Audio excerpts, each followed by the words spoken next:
وما ذبح علی النصب، اور جو جانور کے آستانوں پر کاٹا جائے وہ بھی تمہارے لیے حرام ہے۔ درگاہوں کے پاس لے جا کے جانور کاٹتے، جانور درگاہوں کے پاس لے جا کے کاٹتے، جائز نہیں، حرام ہے۔ بسم اللہ بول کر کاٹے تو بھی وہ درگاہ کے نظر و نیاز کا جانور ہے، وہ نہیں کھا سکتے۔ اس کو بہت زیادہ سوچنا پڑتا ہے۔ گوشت تو کیا کیسی چیز ہے، سب کو اس کا مزہ رہتا ہے، سب لوگ گوشت کھانے والے ہوتے ہیں۔ ہمارے لیے بڑی پریشانی یہ ہے کہ یہاں عام طور پر ایسا ہے، انڈیا کے اندر بڑا جانور سب کاٹنے والے عام طور پر اہل حدیث ہوتے، بکرے کاٹنے والے بیچنے والے سب زیادہ تر وہ بریلوی لوگ ہوتے، خبر والے ہوتے۔ اب وہ کاٹے تو جائز ہے کیا؟ علماء نے، سعودی علماء نے لکھا ہے جائز نہیں۔ ان کا کاٹا ہوا، عیسائی کا کاٹا ہوا جائز ہے، یہودی کا کاٹا ہوا جائز ہے۔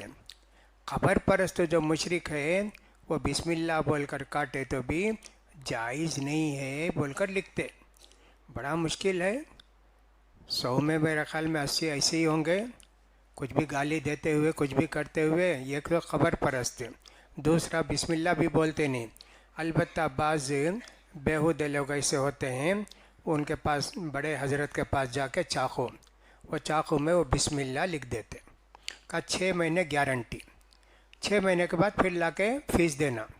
پہلے مرتبہ لکھے نا، وہ لے لیے 200 روپے، 6 مہینے کے بعد اس کی ویلیڈیٹی ختم ہو جاتی، پھر 6 مہینے کے بعد لا کے اسی پر لکھتے پھر بسم اللہ، پھر 6 مہینہ ویلیڈیٹی۔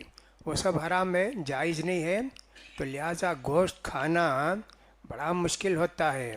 اسی لیے جو لوگ یورپ میں ادھر ادھر رہتے، 2-3 آدمی ملتے، ایک بکرا خریدتے، لے جا کے اس کو ذبح کر کے اس کا گوشت آپس میں تقسیم کر لیتے، ہفتے میں 1 دن، مہینے میں 1 دن ایسا کرتے۔ تو گوشت کھاتے تو بہت ساری چیزیں سوچنا پڑتا ہے، یہ کاٹنے والا ٹھیک کاٹا کیا، وہ خبر پرست ہے کیا؟ سعودی علماء کے لحاظ سے ان کا گوشت ہم نہیں کھا سکتے، اللہ بچائے۔ بہرحال وما ذبح علی النصب، اور جو کہ کاٹا گیا آستان پر، آستانے پر، بڑے بڑے وہ خبر یہ رہتے نا درگاہ، وہاں جا کر بکرے کو کاٹتے، وہ نظر و نیاز کا بکرا ہے، وہ بھی ہمارے لیے جائز نہیں ہے۔ بسم اللہ کو بول کر کاٹے تو بھی وہ گوشت ہم نہیں کھا سکتے، تحفے میں دیے، بریانی پکا کے دیے، کسی بھی طرح دیے، وہ نہیں کھا سکتے۔ کھانے پینے میں اسلام نے بہت سارے آداب ہم کو سکھائے ہیں، کھانے پینے کے آداب بھی ہیں، کون سی چیز کھانا اور کون سی چیز نہیں کھانا اس کے متعلق بھی اسلام نے ہم کو بہت سارے آداب بتائے ہیں۔ وَأَن تَسْتَقْسِمُوا بِالْأَزْلَامِ، اور پانسے کے تیر سے قسمت معلوم کرنا یہ بھی تمہارے لیے حرام ہے۔ کھانے کی چیز تو نہیں ہے یہ، لیکن اس کے ساتھ اس کو ملا کے بتا دیا گیا کہ یہ بھی تمہارے لیے جائز نہیں۔ کعبے کے اطراف بہت سارے بت تھے، 360 بت تھے جی، اندر بھی باہر بھی۔ ابراہیم علیہ السلام کا بھی ایک بت تھا، نعوذ باللہ۔ اسماعیل علیہ السلام کا بھی ایک بت بنا کے رکھے تھے، نعوذ باللہ۔ اور ایک بڑا بت تھا جس کو ہبل بولتے تھے، ہبل۔ لوگ کہتے ہیں اپولو ہے نا، وہ بھی ہبل سے ہی آیا بولتے، واللہ عالم۔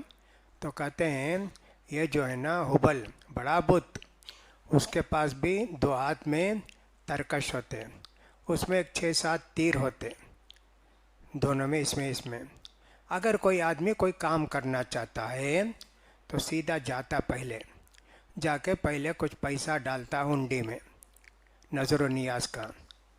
اب وہ کام کرنا ہے، جا کے ایک تیر اٹھاتا، دیکھتا، اس میں لکھا رہتا کہ صاحب ایسا کرو مت کرو، ٹھیک ہے ٹھیک نہیں ہے، کامیاب ہو جاؤ گے ناکام رہو گے، ایسا۔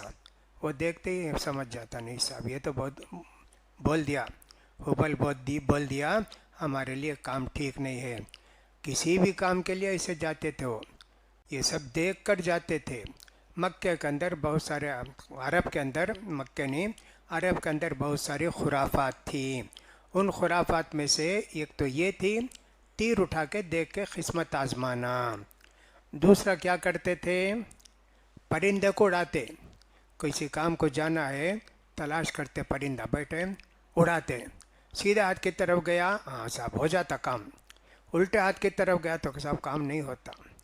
جیسے یہاں کے لوگ بھی ہیں نا، بلی آڑے آ گئی تو گیا کام نہیں ہوتا، بلی آڑے آ گئی چلتے وقت، کہا یہ کام نہیں ہوگا، بلی آڑے آ گئی۔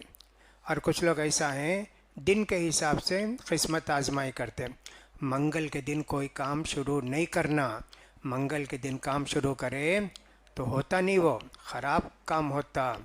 اس میں شک نہیں کہ حدیث میں آیا اللہ تعالیٰ نے دنیا کی ہر چیز کو پیدا کرتے وقت منگل کے دن مصیبتوں کو، بلاؤں کو پیدا کیا، ایک حدیث میں ہے، لیکن اس کی وجہ سے منگل کا دن منحوس نہیں ہوتا ہے۔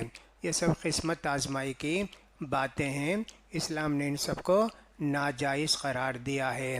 ہمارے لیے اسلام نے کیا کہا ہے، یہ کہا ہے کہ اگر کسی کام میں تم کو کریں نہ کریں ذرا ڈاؤٹ آتا کیا کریں، تو کہا استخارہ کرو۔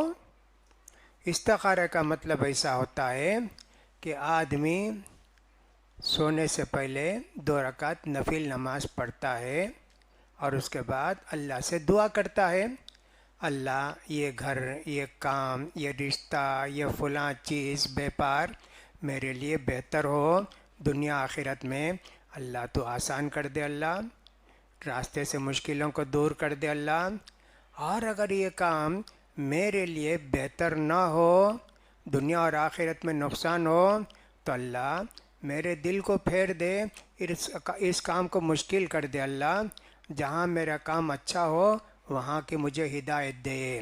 ایسا دعا ہے، دعا کر کے سو جاتے۔ سونے کے بعد کبھی تو خواب میں کچھ نظر آتا، جیسے آپ دکان کھولنا چاہتے تھے، دیکھے صاحب دکان میں لائٹ وغیرہ جل رہے ہیں، بہت اچھی دکان ہے، تو مطلب یہ کہ صاحب دکان کھولنا چاہیے۔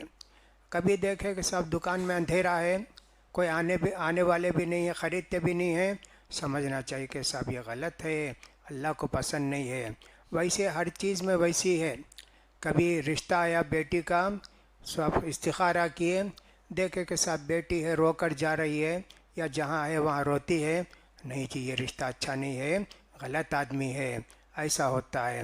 کبھی دیکھے کہ صاحب بیٹی جس گھر کو گئی ہے خوش ہے، اچھے کپڑے پہنی ہے، زیور پہنی ہے، ہاں جی یہ رشتہ اللہ نے ہم کو دیا، اچھا رشتہ ہے، اس کو بولتے استخارہ، استخارہ کرنا۔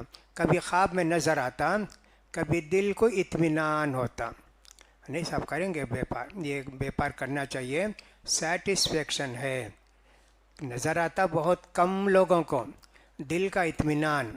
امام بخاری رحمۃ اللہ علیہ اپنی کتاب لکھے صحیح بخاری، یہ کہ ایک حدیث لکھنے کے واسطے ہمیشہ وضو سے رہتے نا مدینے میں، 2 رکعت نماز پڑھتے، 2 رکعت نماز پڑھ کے یہ حدیث ان کے دل میں ہوتی ہے، پورے ریسرچ کرتے یہ کون روایت کے، ان کیسے آدمی تھے، جھوٹے تھے، سچے تھے، ان کا وہ مائنڈ برابر تھا، حافظہ قوت حفظ برابر تھی، کمزور تھی، یہ سب کرنے کے بعد لکھنے سے پہلے 2 رکعت نماز پڑھ کے لکھتے تھے کتاب میں، اسی وقت، رات میں ہونا کوئی ضروری نہیں۔ یہ جو بوہری لوگ رہتے نا، یہ عام طور پہ کاروبار کرتے وقت ویسے ہی آنکھ بند کر کے تھوڑی دیر کے بعد ہاں نہیں ایسا بولتے ہیں، تو یہ کوئی ضروری نہیں کہ رات میں ہی کریں، کسی بھی وقت آپ کر سکتے ہیں، کرنے کے بعد دل کو اگر اطمینان ہے وہ کام کرنا چاہیے، نہیں تو نہیں۔ تو جاہلیت میں ویسا نہیں تھا، یہ لوگ جو ہے جا کے نکالتے تھے، کتنے واقعات ہیں۔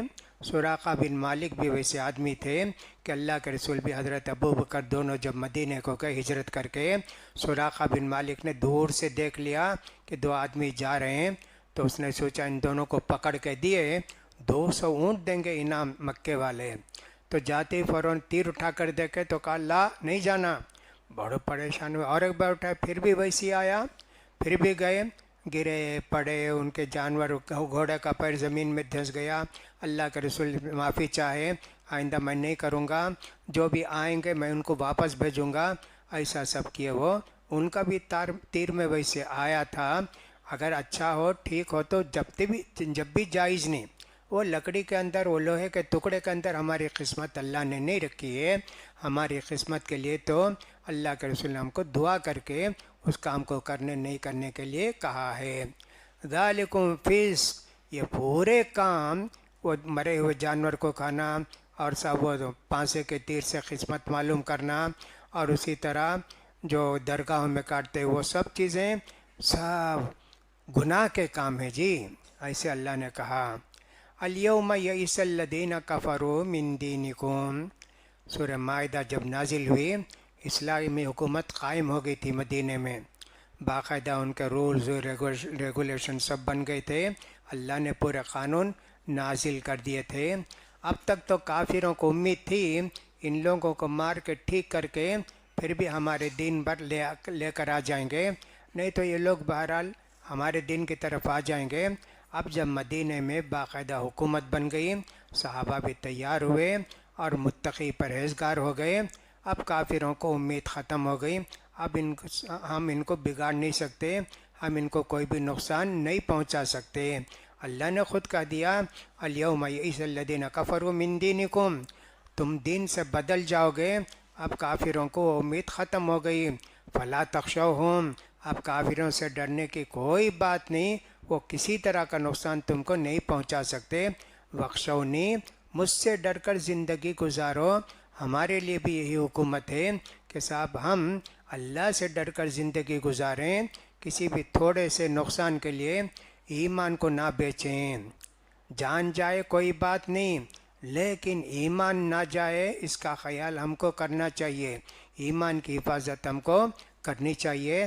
تاریخ ہماری یہی بتاتی ہے دین کے لیے، ایمان کے لیے کتنے لوگوں نے شہادت قبول کی جی، عمار کے والدہ سمیہ اور ان کے والد یاسر، یہ سب لوگ جان دیے، کتنے لوگوں کو کافروں نے قتل کر دیا، لیکن اس کے باوجود وہ ایمان کی حفاظت تھی، لیکن جان کی انہوں نے پرواہ نہیں کی، اسی لیے جہاد میں بھی جاتے تھے تو ان کو جان کی کوئی پرواہ نہیں ہوتی تھی، ایمان بچانے اور اللہ کے کلمہ کو بلند کرنے کے لیے جاتے تھے۔ الیوم اکملت لکم دینکم، اللہ نے کہا آج میں نے تمہارے دین کو تمہارے لیے مکمل کر دیا۔ یہ جو آیت کا ٹکڑا ہے اس سے یہ بھی معلوم ہوتا ہے کہ نبوت کا سلسلہ ختم ہو گیا۔ یہ میں نے کہیں نہیں دیکھا کہ لوگوں نے اس کے لکھا ہو، لیکن کچھ لوگ لکھے ہوں گے، شاید میں نہیں دیکھ سکا۔ اللہ تعالیٰ کا کوئی قانون تھا، سمجھیے دنیا میں یہ قانون ہے، 1000 قانون رہے ہوں گے، مثال کے طور پر بتا رہا ہوں، آدم علیہ السلام تھے، ان کو 5 قانون دیے، باقی 1000 میں اتنے قانون باقی ہیں۔ نوح علیہ السلام، ان کو 10-15 قانون دیے ان کی امت کے لیے، ایسے ہی سارے نبیوں کو اللہ تعالیٰ قانون دیتے گئے، یہاں تک کہ اللہ کے رسول آئے پورا قانون دے دیے۔ اب اس میں کیا بھی قانون اس کے بعد دینے والا نہیں ہے، اس لیے کوئی نبی بھی آتے نہیں۔ یہ ایک بہت بڑی بات اللہ نے فرمائی، کتنی خوشی ہوئی، کتنی خوشی ہوئی۔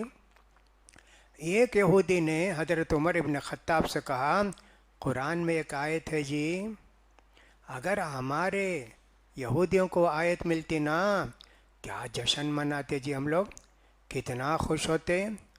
حضرت عمر نے پوچھا کون سی آیت جی وہ؟ کہا الیوم اکملت لکم دینکم، کتنی پیاری آیت جی، کمپلیٹ ہو گیا دین، اب اس کے بعد کوئی نبی بھی نہیں اور کوئی نیا حکم بھی آنے والا نہیں۔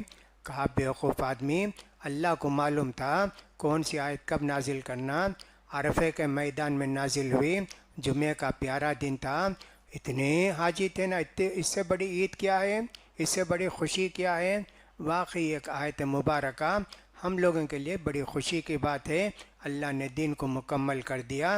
اس سے معلوم ہوا اب کوئی نبی قیامت تک آنے والا نہیں ہے، نہ شکیل بن حنیف آنے والا ہے، نہ مرزا غلام محمد قادیانی ہے، نہ اور کوئی آنے والا ہے۔ جتنے لوگ ہیں یہ سب جھوٹے ہیں، انہوں نے نبوت کا دعویٰ کیا، کتنے لوگ تو مرے اور کتنے لوگ جو ہے مارے گئے، ایسا ہوا۔